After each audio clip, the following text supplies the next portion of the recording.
Last month, the Supreme Court received backlash from some on the left when justices voted along ideological lines to overturn a lower court's decision approving a congressional map that some claimed was gerrymandered. What exactly does that mean for voters both in the Palmetto State and across the country? Staff writer Rafael Bernal has an in-depth look at what gerrymandering is and how it could impact the upcoming election. Gerrymandering isn't the problem you think it is. The practice, politicians choosing their voters rather than the other way around, it happens in 40 states. In the other 10, a commission without politicians draws congressional district maps, in theory to make them fair and compact. Missouri and New Jersey have commissions of politicians, and Virginia has a commission that's half and half politicos and civilians. Everywhere else, they fight it out with legislatures and governors trading vetoes and overrides. Gerrymandering boils down to cracking and stacking. In cracking, politicians split up communities they think will vote for the other party and turn those segments into minorities in districts full of the right kind of voters.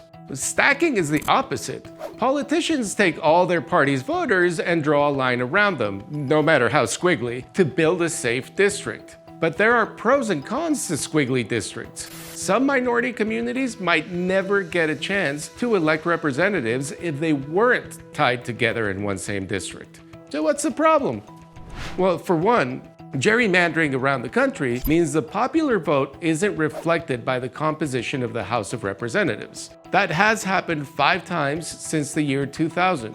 In 2000, 2002, 2004, 2012, and 2016, Republicans got less than 50% of the popular vote in House elections, and they still controlled the chamber. In 2016, the GOP's share of House seats was 7.1% bigger than its vote share.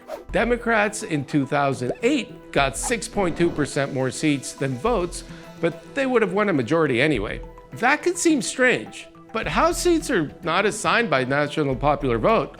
Much like a presidential candidate can lose the popular vote and win the Electoral College, these are the agreed-upon rules.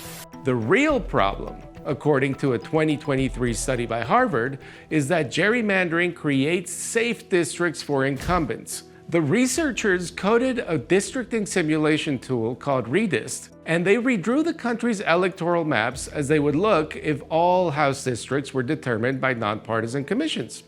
The result? Well, the House would look pretty much the same as it does now.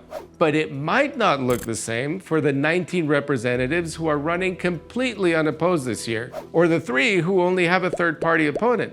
Even 4 other seats, they have a general election between 2 candidates of the same party. Still, there are places that aren't gerrymandered that are safe for one party or the other. But heavy gerrymandering does create safe seats. The Princeton Gerrymandering Project assigns grades to states by mathematically judging how they draw their House and local legislature maps.